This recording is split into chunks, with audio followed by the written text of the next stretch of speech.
ഇന്ന് ഓട്സ് കൊണ്ട് ഒരു സൂപ്പാട്ടോ ഉണ്ടാക്കുന്നത്, നല്ല ഹെൽത്തി ആയിട്ടുള്ള ഓട്സ് സൂപ്പ്. അപ്പോൾ നമുക്ക് ഒരു 150 ml കപ്പിൽ ഒരു കപ്പ് ഓട്സ് എടുത്ത് വെച്ചേക്കണു. പിന്നെ ഞാൻ ഒരു ക്യാരറ്റ് അരിഞ്ഞ് വെച്ചിട്ടുണ്ട്, ഒരു 5-8 ബീൻസ് ചെറുതായിട്ട് അരിഞ്ഞ് വെച്ചിട്ടുണ്ട്, കുറച്ച് ഗ്രീൻ പീസ് എടുത്ത് വെച്ചിട്ടുണ്ട്, 5-8 വെളുത്തുള്ളി ചെറുതായിട്ട് അരിഞ്ഞ് വെച്ചു, ചെറിയ സവോള ഒരു കഷ്ണം എടുത്ത് കുഞ്ഞായിട്ട് അരിഞ്ഞ് വെച്ചിട്ടുണ്ട്, 2 പച്ചമുളകും അരിഞ്ഞ് വെച്ചിട്ടുണ്ട് കേട്ടോ. ആദ്യം നമുക്ക് ഓട്സ് ഒന്ന് വറുത്തെടുക്കാം. വറുക്കുക എന്ന് പറഞ്ഞാൽ ചെറുതായിട്ടൊന്ന് റോസ്റ്റ് ചെയ്തെടുക്കാം. അപ്പോൾ സ്റ്റൗ മീഡിയത്തിൽ വെച്ചിട്ട് ചെറുതായിട്ടൊരു 5 മിനിറ്റ് ഇളക്കി ഒന്ന് റോസ്റ്റ് ചെയ്തെടുക്കാം. എന്നിട്ട് അതൊന്ന് പൊടിച്ചെടുക്കാം. ഞാൻ മിക്സിയിൽ അത് പൊടിച്ചിട്ട് വന്നു. ഇനി നമുക്ക് അതൊരു പാത്രത്തിൽ കലക്കി വെക്കാം.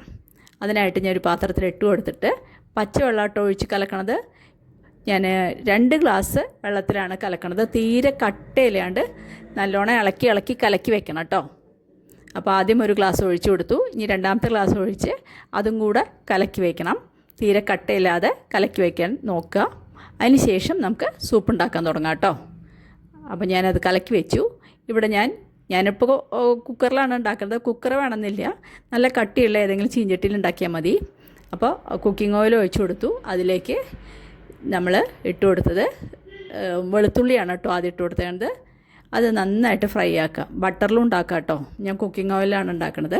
പിന്നെ അതിന് ശേഷം നമ്മൾ സവോള അരിഞ്ഞ് വെച്ചാണ് ചേർത്ത് കൊടുത്തത്. എന്നിട്ട് ഒന്ന് വഴറ്റിയെടുക്കുക കേട്ടോ. വഴറ്റിയെടുത്തതിന് ശേഷം സവോള തയ്യാറായപ്പോൾ അതിലേക്ക് നമ്മൾ 2 പച്ചമുളക് അരിഞ്ഞത് ഇട്ട് കൊടുത്ത് ഒന്ന് ഫ്രൈ ചെയ്യുക. ഒരു 2-3 മിനിറ്റ് ഒന്ന് ഇളക്കി കൊടുക്കുക. അതിന് ശേഷം ആദ്യം നമുക്ക് ഗ്രീൻ പീസ് ഇട്ട് കൊടുക്കാം. ഗ്രീൻ പീസിൻ്റെ ഒരു പച്ച മണം പോകുന്നവരെ നമ്മൾ ഒന്ന് ഇളക്കി കൊടുത്തുകൊണ്ടിരിക്കുക. അപ്പോൾ ഗ്രീൻ പീസ് നല്ലൊരു ഗ്രീൻ കളർ, ഒന്നും കൂടി ഒരു ഗ്രീൻ കളറായിട്ട് വന്നിട്ടുണ്ട്.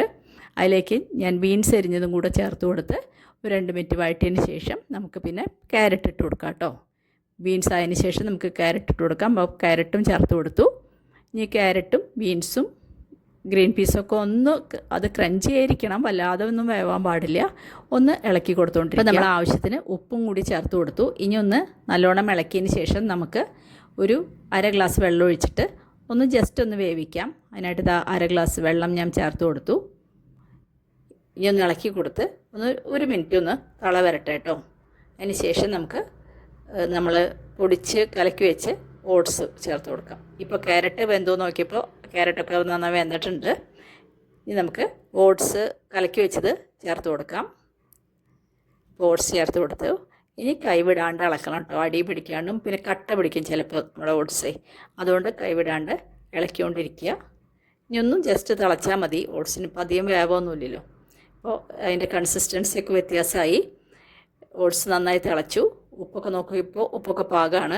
അപ്പോൾ ഞാൻ 1 സ്പൂൺ കുരുമുളക് പൊടിച്ചതാണ് ചേർത്ത് കൊടുത്തത് കേട്ടോ. ഇനി ഒന്ന് ഇളക്കുക നന്നായിട്ട്. അപ്പോൾ നമ്മുടെ സൂപ്പ് നന്നായിട്ട് കൊഴുത്ത് വന്നിട്ടുണ്ട്, നല്ല പാകമായിട്ടുണ്ട്. ഇനി കട്ടാവണതിന് മുമ്പ് നമുക്ക് ഓഫ് ചെയ്യാം. ഞാൻ സ്റ്റൗ ഓഫ് ചെയ്തു. ഇപ്പോൾ ഞാൻ അതിലേക്ക് ചേർക്കുന്നത് ഒരു 1/2 മുറി നാരങ്ങ, ചെറുനാരങ്ങയുടെ ജ്യൂസ് ഇതാണ് കേട്ടോ, ചെറുനാരങ്ങ നീരാണ്. അപ്പോൾ ഇപ്പോൾ ചെറുനാരങ്ങ നീര് ചേർത്തതിന് ശേഷം ഞാൻ വാങ്ങി പാത്രത്തിലേക്ക് ആക്കിയിട്ടോ നമ്മുടെ സൂപ്പ്. അപ്പോൾ എല്ലാവരും ചെയ്ത് നോക്കിയിട്ട് ഇഷ്ടപ്പെടുകയാണെങ്കിൽ അഭിപ്രായങ്ങളൊക്കെ എഴുതണം. അതുപോലെ എല്ലാവരും ലൈക്ക് ചെയ്യണം. സബ്സ്ക്രൈബ് ചെയ്യാത്ത ആരെങ്കിലും ഉണ്ടെങ്കിൽ സബ്സ്ക്രൈബ് ചെയ്യണം കേട്ടോ. ഇനി നമുക്ക് ആ സൂപ്പിൻ്റെ മീതെ വേണമെങ്കിൽ കുറച്ച് ചില്ലി ഫ്ലേക്സ് ഇടാം, അതുപോലെ മല്ലിയിലൊക്കെ ഇടാം. അപ്പോൾ എല്ലാവരും ചെയ്ത് നോക്കിയിട്ട് അഭിപ്രായം പറയൂ. അടുത്ത വീഡിയോ ആയിട്ട് അടുത്തന്നെ കാണാം. Thank you.